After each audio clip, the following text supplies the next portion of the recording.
The medical bay smelled like blood and disinfectant. Dr. Adrian Cross scrubbed his hands for the fourth time that hour, watching pink water spiral down the drain. Another transport had just docked at the Frontier Medical Station, this one carrying refugees from the Ashland Colony massacre. He had already treated 17 patients today. His back ached and his eyes burned from lack of sleep. "We need you in Bay 3, a nurse called out. The urgency in her voice made Adrian move faster. He pushed through the double doors and stopped. On the examination table lay something small and broken.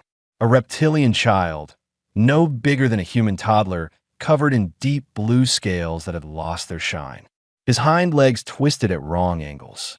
Burns covered his wings. Shallow breaths made his chest rise and fall in uneven patterns. "What species?" Adrian asked, pulling on fresh gloves. "Drayan, we think," the nurse replied. "Found him in an escape pod. Alone. Life support was failing." Adrian had never treated a Drayan before. He had never even seen one. But anatomy was anatomy, and broken bones were broken bones. He leaned over the child and watched his eyes flutter open. They were gold, bright like sunrise, and filled with pain that no child should know. "Hey there," he said softly. "I'm going to help you." The hatchling made a sound between a whimper and a hiss. His small clawed hand reached out and gripped Adrian's finger with surprising strength. The station commander walked in, a tall alien with gray skin and too many eyes. "Dr. Cross, I need to speak with you." "Not now," Adrian said, examining the child's legs. Both femurs were shattered. The left tibia had broken through the skin. Internal bleeding was likely. He called out orders for equipment and medication. "Doctor, be reasonable," the commander insisted. "We have limited resources. The prognosis for this patient is extremely poor. We should focus our efforts on those who can actually survive." Adrian looked up sharply. "He is surviving, right now in front of us. His legs are destroyed. Even if he lives, he will never walk. We should make him comfortable and let him pass peacefully." The hatchling's grip on his finger tightened. Those gold eyes stared at him, understanding more than they should. "Get out of my medical bay," Adrian said quietly. "Unless you want to help, get out." The commander's expression hardened. "You are wasting supplies on a lost cause. Then put it in your report. Now leave." After he left, Adrian worked quickly. He set up 4 lines and administered pain medication carefully calculated for the child's size and species. The scanner showed 3 broken ribs, a punctured lung, and severe tissue damage throughout his lower body. Any reasonable doctor would agree with the commander. But Adrian had not become a trauma surgeon by being reasonable. He called in his best surgical team. They worked through the night, repairing what could be repaired and stabilizing what could not. The bones in his legs required metal pins and synthetic supports. His lung needed to be drained and sealed. The burns were treated with regenerative gel. 12 hours later, Adrian sat beside the recovery bed. The hatchling slept, his breathing steady now with the help of oxygen support. He had done everything possible. Whether it would be enough remained to be seen. "You need rest," the nurse told him. "Soon," Adrian promised. Though he made no move to leave, the child stirred. His eyes open again, clearer now with the pain medication working. He looked at Adrian for a long moment, then at his bandaged legs, then back at him. "I know it hurts," he said, "but you're going to be okay." He made a soft sound, almost like a question. "My name is Adrian," he continued. "What's yours?" The hatchling opened his mouth, but no sound came out.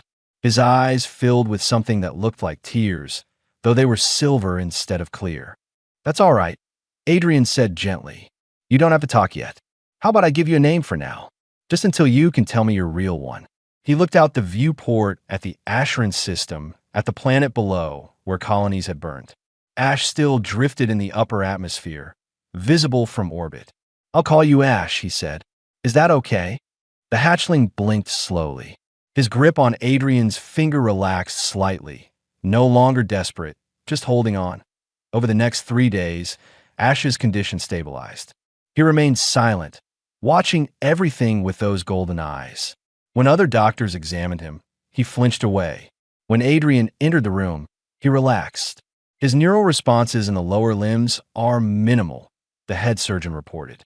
Even with our best technology, I don't believe you will regain function. You should prepare for permanent paralysis." Adrian read the charts himself.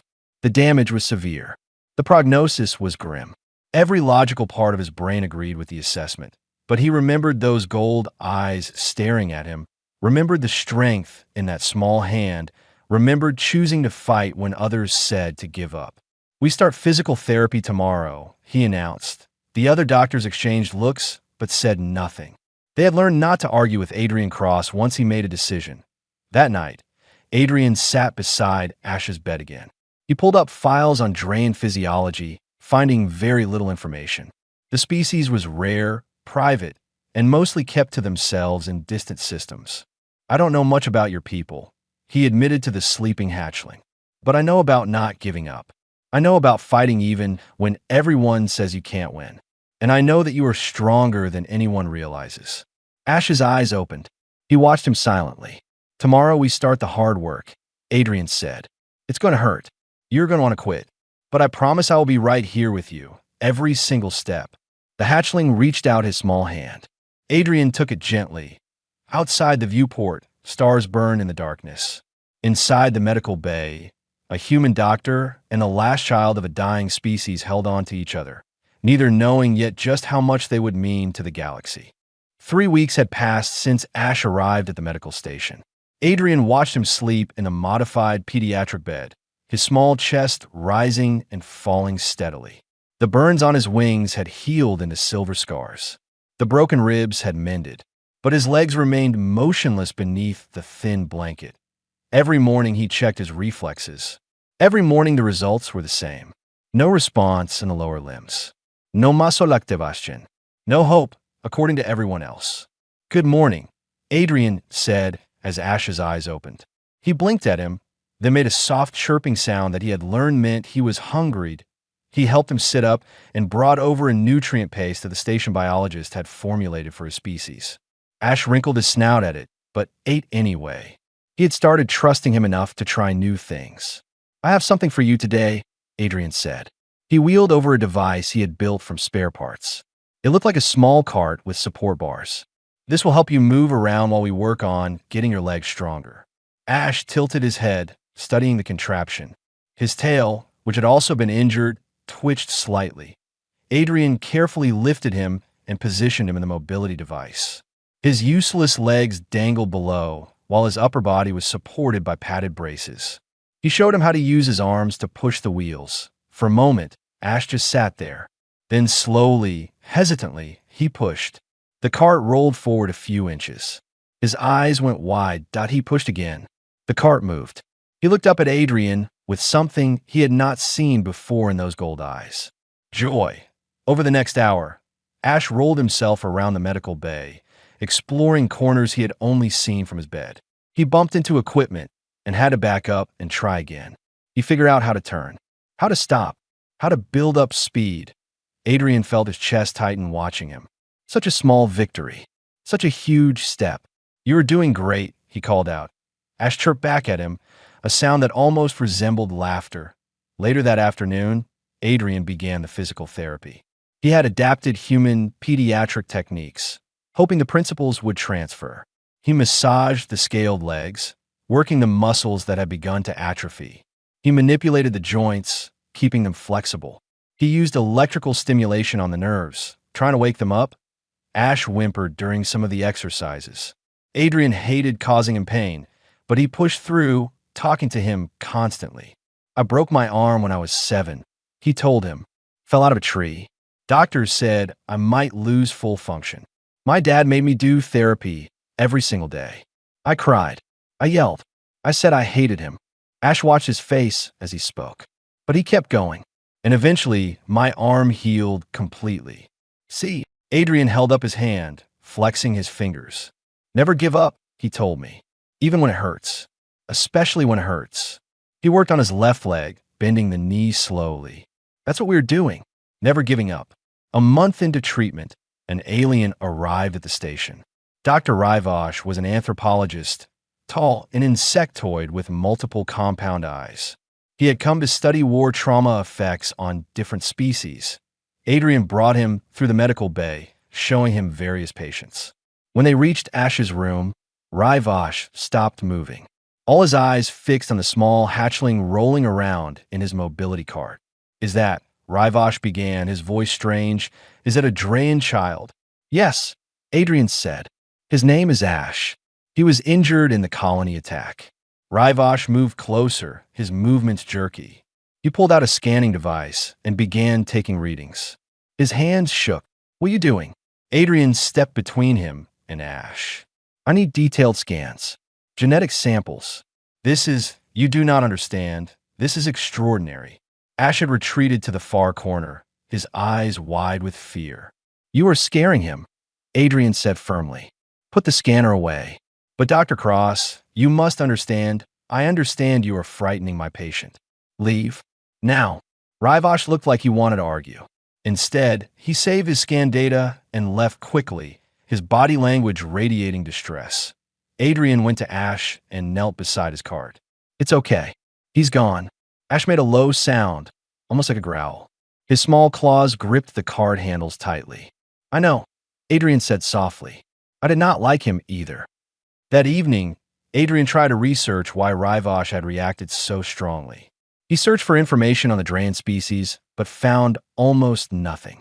A few vague references, some restricted files he could not access. It was as if someone had deliberately erased them from public records. The next day, during therapy, something changed. Adrian was working on Ash's right foot, manipulating the toes, when he felt the smallest movement. Not from his manipulation. From him, thought he froze. "Ash, did you just move your toe?" The hatchling looked down at his foot, concentration clear on his scaled features. The smallest toe twitched that Adrian's heart raced. "Do it again. Try again." Ash's whole body tensed with effort. The toe moved again, slightly more this time. "Yes," Adrian shouted. "You did it." Other medical staff came running. They checked the readings, ran tests, confirmed what Adrian had felt. Minimal nerve response, but response nonetheless. "It's not much," the head surgeon said. "Don't get your hopes up." But Adrian saw Ash's face, saw the determination there, saw him looking at his toe like it had just performed a miracle. "It's everything," he whispered. That night, Ash fell asleep holding Adrian's hand. He sat beside his bed, watching his small body breathe, watching his toe occasionally twitch as he dreamed. Outside, Dr. Raivash's ship departed the station in a hurry. Adrian watched it go through the viewport, feeling uneasy. Something about his reaction gnawed at him. But right now, that did not matter. Right now, a small hatchling had moved his toe. Right now, impossible was becoming possible. "Tomorrow we work harder," Adrian promised the sleeping child. "Tomorrow we take the next step."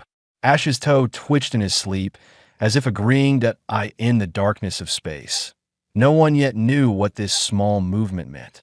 No one yet understood that in saving one child, a human doctor was about to change the entire galaxy's understanding of loss and hope. No one knew that the golden-eyed hatchling learning to wiggle his toes was the last echo of an entire civilization. But they would. Soon, everyone would know.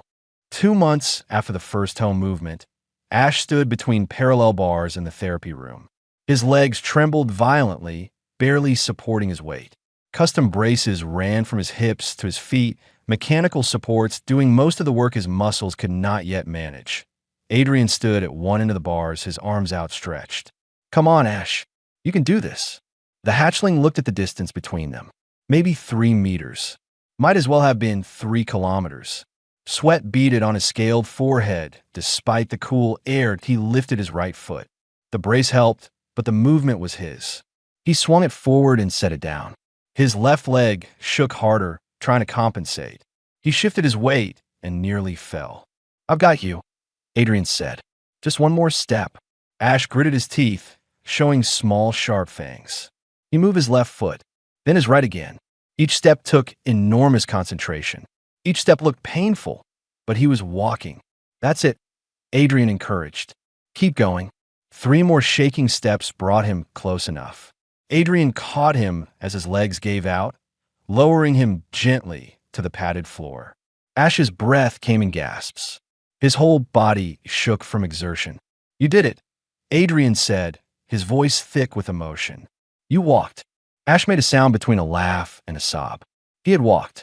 Not far, not well, but he had moved on his own 2 feet. Something every doctor had said would never happen. Later, after Ash fell asleep from exhaustion, Adrian reviewed his medical files. He had been treating him for almost 3 months now. In that time, he had learned basic things about him. He was smart, learning galactic standard faster than expected. He liked sweet foods. He was scared of loud noises. He had nightmares that woke him screaming in a language Adrian did not understand. But he knew nothing about where he came from. The transport manifests had been destroyed. The escape pod had no records. When Adrian asked Ash about his family, he went silent for days. The station's database had limited information on Dran. They were a private species, rarely leaving their home system. The few images showed beings similar to Ash, but fully grown, with magnificent wings and scales that shimmered in sunlight. Peaceful. Scholars. Artists. Why had their colony been attacked? Where were the other survivors? A priority message appeared on Adrian's terminal. The Galactic Heritage Council was sending a delegation to the station. They would arrive in 3 days. They requested to see the Dran child. Adrian felt cold dread settle in his stomach. He forwarded the message to the station commander and went back to check on Ash. He slept curled in his bed, his wings tucked close. So small, so vulnerable. Whatever the Heritage Council wanted, Adrian knew with absolute certainty that he would not let anyone hurt him. The next day, Adrian tried to learn more. He sent requests for information about Dran. Most came back with access denied. The few responses he got were vague. The species was rare, very private. No current population data available. That last part bothered him. No current data? Why? He was running through archived news reports when he found it. A brief mention, 6 months old. Conflict in the Dran home system. Communication blackout. No follow-up reports. 6 months ago. Around the time Ash's transport had been attacked. Adrian, a voice called. He looked up to find Ash in his mobility cart. He had gotten much better at using it, racing around the medical bay like other children ran in playgrounds. Hey there, he said, forcing a smile. You should be resting. Ash rolled closer. He had started speaking more, his voice soft and musical. Bad dreams. Want to talk about it? He shook his head. Then, hesitantly, where is home? Adrian's chest tightened. I don't know, sweetheart. We're trying to find out.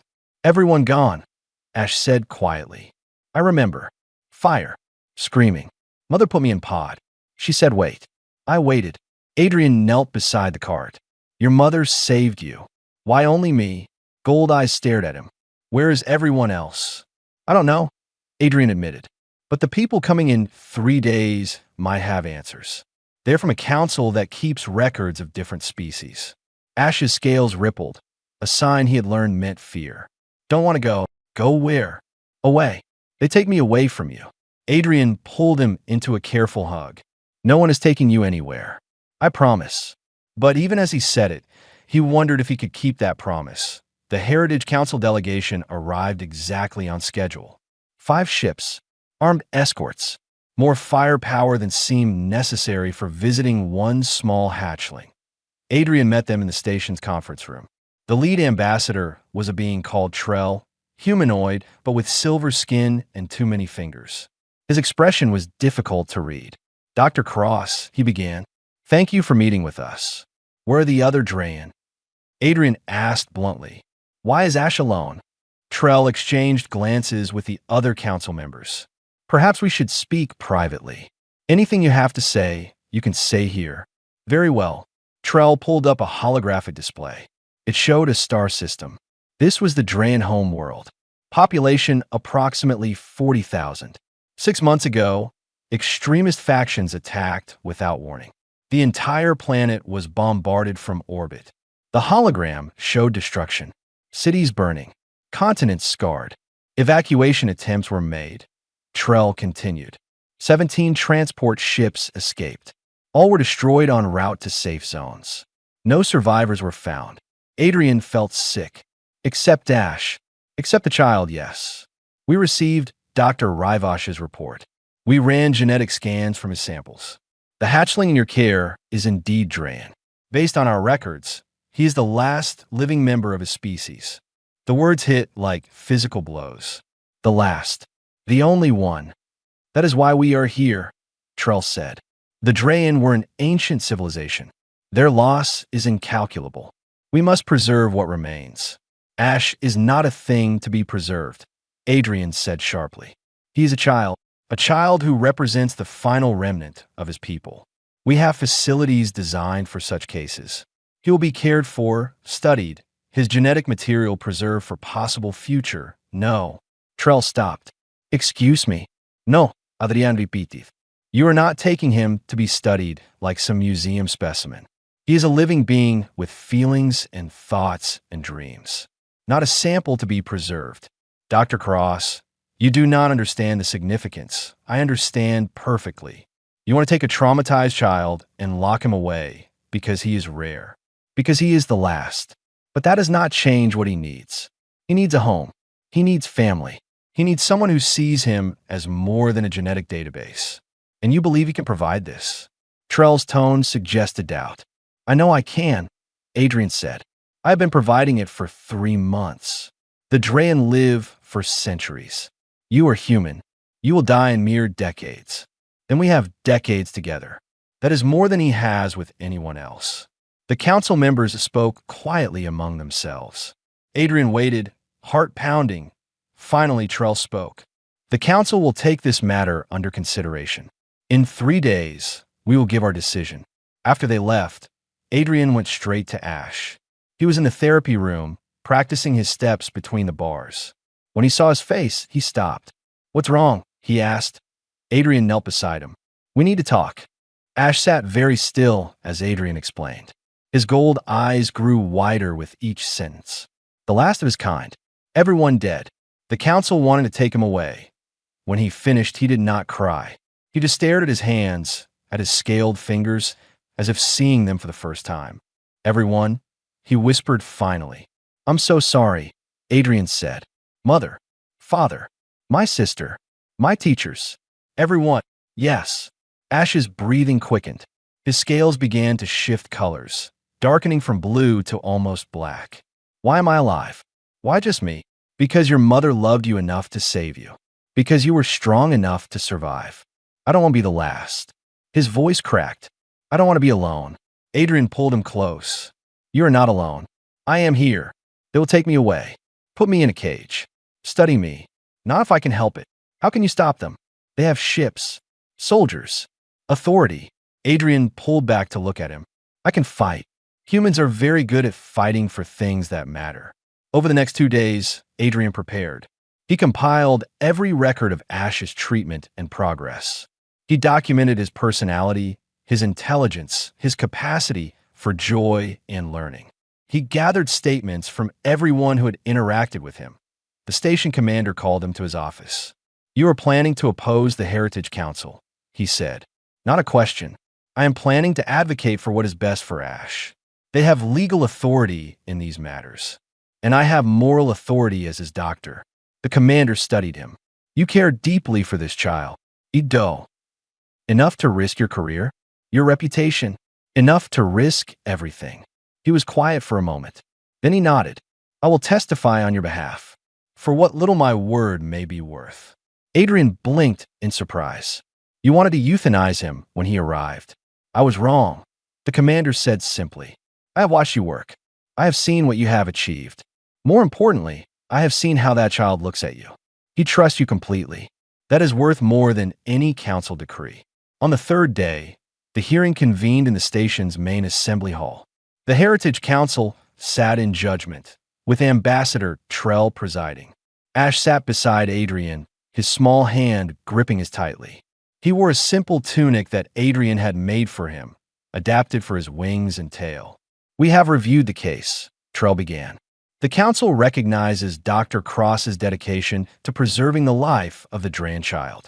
However, dedication alone does not qualify one to be the guardian of the last member of an extinct species. Endangered, Adrian corrected. Not extinct. As long as Ash lives, the Draen are not extinct. A semantic distinction. An important one. You're talking about him like he is already gone. like he is just a memory to be archived. But he is sitting right here, breathing, thinking, feeling. Another council member spoke up. The facilities we have designed are state-of-the-art. The child would receive the best care, the best education, isolated from everyone. Adrian interrupted. Studied like a specimen. You're talking about a childhood spent in laboratories, surrounded by scientists taking samples and running tests. Is that really the best care? It is necessary for preservation of his genetic heritage. What about preserving his mental health? His emotional development? The Draen were not just bodies and DNA. They were people with culture, with art, with traditions. How will Ash learn those things in a sterile facility? Trell frowned. We have extensive records of Draen culture. Records are not the same as living. You cannot learn to be a person from files and databases. Adrian stood, still holding Ash's hand. Let me tell you what I know about humans. We are short-lived compared to most species. We are fragile. We make mistakes. But we understand something fundamental that I think many older species have forgotten. He looked directly at Trell. We understand that life is not about preservation. It is about living. Every single day we exist knowing we will die. Knowing our time is limited. And that makes us value every moment, every connection, every chance to grow and learn and love. Beautiful words, Trell said. But how does that qualify you to raise a Draen child? Because I see Ash as a child, not as a specimen. Because I have spent 3 months helping him heal, not just his body, but his spirit. Because when he has nightmares, I am there. When he takes his first steps, I celebrate. When he asks questions, I answer honestly. Adrian pulled up the medical records on the display. Every doctor said Ash would never walk. They said I was wasting resources. But look at this. He showed footage of Ash walking between the parallel bars. He is walking because someone believed in him, because someone fought for him. Ash stood up, wobbling slightly. Using the braces Adrian had made, he took slow steps toward the council. Every movement was careful, painful, determined. I can walk, he said in his soft voice. Adrian helped me. He never gave up. He turned to face them fully. I know I am a last. I know my people are gone. It hurts every day, but Adrian makes it hurt less. He teaches me. He cares. Trell watched the small hatchling standing there, trembling with effort, but refusing to sit. What would you have us do, child? Let me stay with him. Please. I don't want to be in a facility. I want a home. And what of your heritage? Your culture? How will you learn the ways of the Draen? Teach me, Ash said. Send teachers. Send records. I will learn everything. But let me learn while living a real life. Let me have a family. The council members conferred quietly. Minutes passed. Ash's legs began to shake from standing so long. Adrian wanted to help him sit, but knew he needed to stand on his own for this. Finally, Trell spoke. The council proposes a compromise. Dr. Cross will be granted provisional guardianship of the child. A cultural liaison will be provided to ensure Draen heritage is preserved and taught. Every 6 months, we will review the arrangement. And if you decide I am not suitable, Adrian asked, then we will reassess. But, Trell paused, I will be honest, doctor. What you have achieved with this child is remarkable. The fact that he can walk when all medical predictions said otherwise speaks to your dedication. The fact that he trusts you, that he advocates for you, speaks even more. He looked at Ash, who had finally sat down, exhausted. Perhaps the best way to honor the Draen is not to preserve their last child in stasis, but to let him live fully, to let him grow, to let him prove that even in ending, there can be new beginnings. Adrian felt tears on his cheeks. Thank you. Do not thank us yet. The responsibility you have accepted is immense. You're not just raising a child. You are carrying the legacy of an entire species.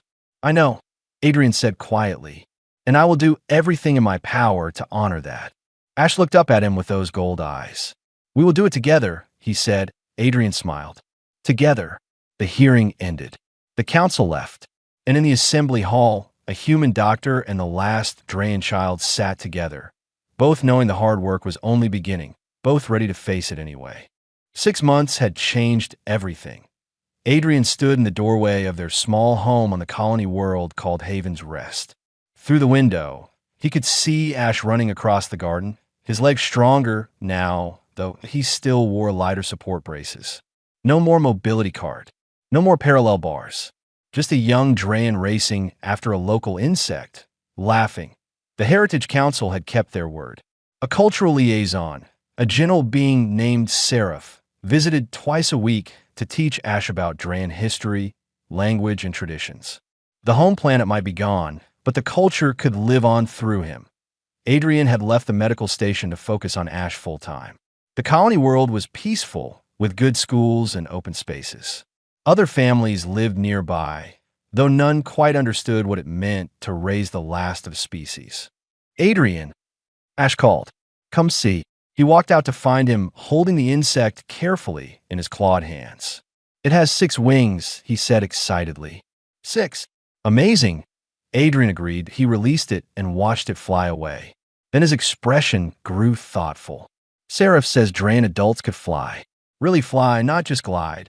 "Yes," Adrian said carefully. They had been approaching this topic slowly. "My wings are growing," Ash continued. He stretched them out. They were larger now, the membranes stronger, though still scarred from his injuries. "Do you think I could learn?" "I think you can do anything you set your mind to. But I'm different now. The scars, the braces. Maybe I'm not a real Drayan anymore." Adrian knelt to his eye level. "You are absolutely real. Scars do not make you less. They make you a survivor. The last survivor," Ash said quietly. It still hurt him, he could tell. Probably always would. "Does that scare you?" He thought about it. "Sometimes." Sarah showed me records of Drayan gatherings. Hundreds of us together, singing in harmony. Now it's just me. I'll never hear that sound. "I know, but," he looked at him, "I have you. And Seraph. And the neighbors who bring us food, even though I'm strange to them. And my teacher at school who doesn't treat me different even though I am. So maybe being the last is not the same as being alone." Adrian hugged him. "You are very wise for someone so young."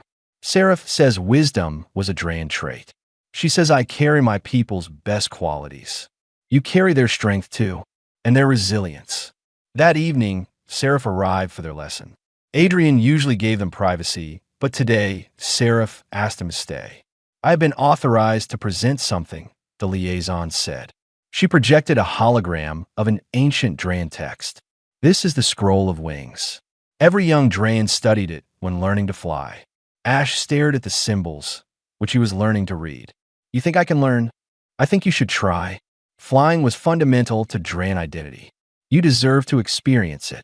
"But my wings," Ash spread them, showing the scars. "They are damaged." "So were your legs," Adrian pointed out. "That did not stop you from walking." Over the next weeks, Seraph taught Ash the basics. How to strengthen the wing muscles. How to understand air currents. How to position his body for lift. They started small, with Ash jumping from low heights and gliding down. Adrian watched every attempt, his heart in his throat. He had consulted with specialists, ensuring the training was safe. But watching Ash leap into the air still terrified him. "You are hovering," he called out as he jumped from a 2-meter platform. That was almost flying. Ash landed in a controlled tumble, grinning. "Did you see? I stayed up for 3 whole seconds." His determination reminded Adrian of his early walking attempts. The same fierce concentration. The same refusal to accept limitations. One afternoon, Ash came to him with a serious expression. "I need to talk to you about something." They sat together on the porch. "What's on your mind?" "At school, the other kids ask about my family. About where I come from." He picked at his scales nervously. "I don't know what to say." "What do you want to say?" "The truth feels too big. Too sad. I don't want them to feel sorry for me. But lying feels wrong too." Adrian considered this. "You could tell them you are from far away. That your birth family is gone, but you have a new family now. All of that is true. Are you my family?" Ash asked quietly. "Really? Even though we are different species?" "Family is not about biology," Adrian said firmly. "It is about who shows up, who cares, who fights for you when things are hard. By that measure, you are absolutely my family." Ash leaned against him. "You are mine too." They sat in comfortable silence. Then Ash said, "I want to tell them about the Drayan. Not the sad parts, the good parts. Seraph says my people were artists and philosophers. They built beautiful cities. They wrote poetry about stars. That sounds perfect. Will you help me prepare something? Maybe for the school cultural day? Of course. They worked together on a presentation. Ash shared Drayan art, music preserved in old records, and poems translated into galactic standard. Adrian helped him practice speaking in front of others. On cultural day, Ash stood before his class wearing traditional Drayan ceremonial marks that Seraph had helped paint on his scales. He was nervous but spoke clearly. My people are called the Drayan, he began. They're gone now, but I remember them through what they left behind. He showed images of Drayan architecture, soaring towers that seemed to defy gravity. He played recordings of Drayan music, harmonies that made several students cry. He recited a poem in his native language, then translated it. Stars are memories that never fade, he said. Each light is someone who came before. When we look up, we are never truly alone. After his presentation, the teacher approached Adrian. That was remarkable. You should be very proud. I am, Adrian said, watching Ash answer questions from curious classmates. Every single day. That night, Ash could not sleep. He came to Adrian's room and sat on the edge of his bed. I want to try something tomorrow. What's that? Real flying. Not gliding. Flying. Adrian felt fear spike in his chest. Are you sure you are ready? I don't know, but I need to try. Seraph says flight was how Drayan connected with their world, how they understood their place in things. I need to understand too. Then we will try, Adrian promised. Together. The next day, they went to the training grounds Seraph had set up. It included a high platform overlooking a valley with strong updrafts. Ash stood at the edge, wings spread. Remember your training, Seraph instructed. Feel the air. Trust your instincts. Ash looked back at Adrian. He saw fear in his golden eyes, but also determination. I can do this. I know you can, Adrian said. And if you fall, I will be right here to catch you. Ash smiled. Then he stepped off the platform. For a heart-stopping moment, he dropped. Adrian gasped, but then his wings caught the air. He wobbled, dipped, recovered. His wing muscles strained. The scarred membranes held. And then, miraculously, he rose. Ash climbed higher, his movements becoming more confident. He banked left, then right. He rode the updrafts exactly as Seraph had taught him. I'm flying, he shouted. Adrian, I'm really flying. Adrian watched through tears as the last Drayan soared against the sky, his blue scales catching sunlight, his wings spread wide. He was not gliding. He was truly flying. He stayed up for nearly 10 minutes before gliding down to a gentle landing. His legs shook from adrenaline and exhaustion. Adrian ran to him and pulled him into a tight embrace. You did it, he whispered. You really did it. I flew, Ash said wonderingly. Like my parents. Like all the Drayan before me. They will be so proud of you. Ash looked up at the sky where he had just been. I felt them, he said softly. While I was flying, I felt like they were with me, showing me the way. They're always with you, Adrian said. In everything you do, everything you are, they live on. Ash nodded. Then he spread his wings again, examining them with new appreciation. I want to teach others to fly. Someday. Maybe other species who struggle like I did. That is a beautiful dream. Adrian, Ash looked at him seriously. Thank you for not giving up on me. When I was broken. When everyone said I would never walk or fly. Thank you for believing. Thank you for proving them all wrong, Adrian replied. For showing everyone what is possible when you refuse to accept impossible. As the sun set over Haven's Rest, a human doctor and the last Drayan child walked home together, both knowing that tomorrow would bring new challenges, both ready to face them side by side. 2 years had passed since that first flight. Ash was taller now, his scales deeper blue, his wings powerful enough to carry him for hours. He still wore light braces on his legs, probably always would, but they barely slowed him down. Adrian watched from his office window as Ash worked with a group of young aliens in the courtyard. The Heritage Council had approved his proposal to establish a rehabilitation center on Haven's Rest. Now children from across the sector came to learn what Ash had learned, that broken did not mean hopeless, that a small Kelvin child, her lower appendages paralyzed from birth, struggled with a mobility device similar to the one Ash had used years ago. Ash knelt beside her, speaking softly, showing her how to navigate the controls. "It gets easier," he said in fluent galactic standard. "I promise." The child looked at his leg braces. "Did you use one of these?" "I did, for a long time. Now I use these supports instead." Everyone's journey is different. Another child, a mammalian species with damaged wings, approached nervously. "Can you really teach me to fly? Even with my injuries?" Ash spread his own scarred wings. "See these? Doctors said I would never use them. Now I fly every day. Your wings are different, but we will find a way." Adrian felt his chest tighten with pride. Ash had taken everything he learned, all his pain and struggle, and transformed it into purpose. He spent his mornings and lessons with Seraph, learning about Drayan culture and history. His afternoons were dedicated to helping others. Seraph appeared beside Adrian. "He is remarkable. The council made the right choice, allowing him to stay with you." "We made the right choice together," Adrian corrected. "Indeed." Seraph paused. "I have news. The council wishes to establish a Drayan cultural archive here, with Ash as the primary curator when he comes of age. They believe this center, this place of healing, is the perfect location to preserve his people's legacy." "What does Ash think?" "I have not told him yet. I wanted your approval first." Adrian smiled. "He does not need my approval. He is old enough to make these decisions himself." That evening, Seraph presented the proposal to Ash. He listened carefully, his tail twitching the way it did when he was thinking hard. "An archive," he said slowly. "So other species can learn about the Drayan?" "Yes. Your people's art, philosophy, science, all preserved and shared. You would not just be the last Drayan. You would be the bridge between your people and the future." Ash looked at Adrian. "What do you think?" "I think it is your choice." "What do you want?" He was quiet for a long moment. "I used to hate being the last. It felt like carrying a weight too heavy for anyone. But maybe," he paused, choosing his words carefully, "maybe being the last means I could be the first too. The first to share Drayan wisdom in a new way. The first to prove that endings can also be beginnings." "That is very philosophical," Seraph noted approvingly. "Very Drayan." "I will do it," Ash decided. "But not alone. This center helps people because of what Adrian taught me. The archive should teach that too. That compassion matters. That refusing to give up matters.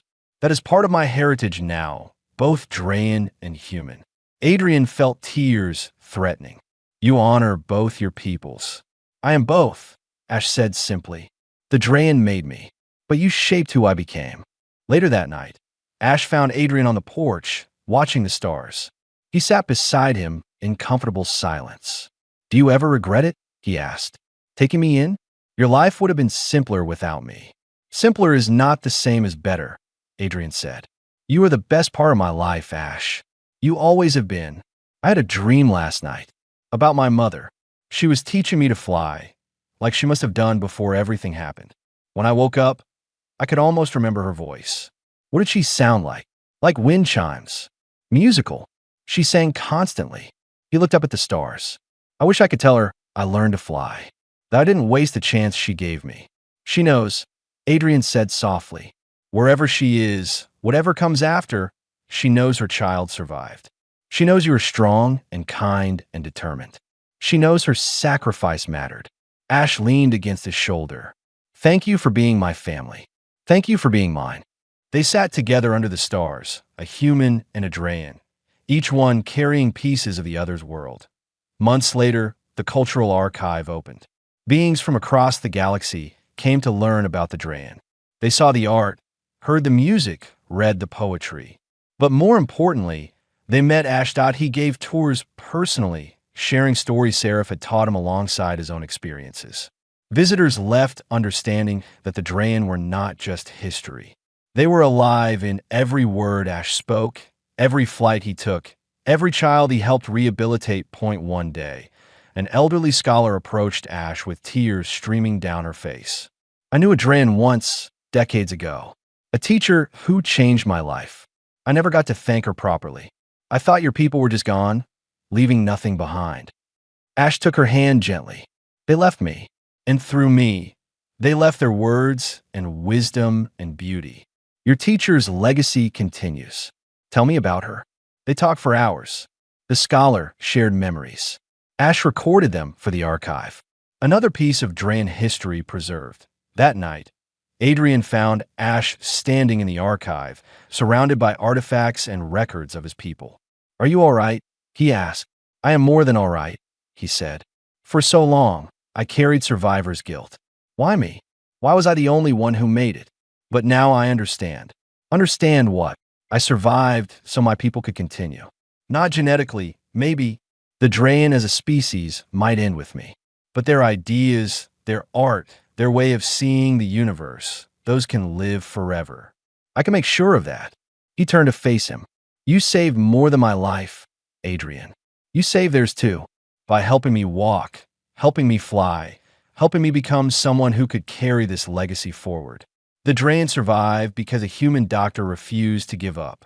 We did it together," Adrian reminded him. "Everything important happens together." Ash agreed. Years continued to pass. The rehabilitation center grew. The archive expanded.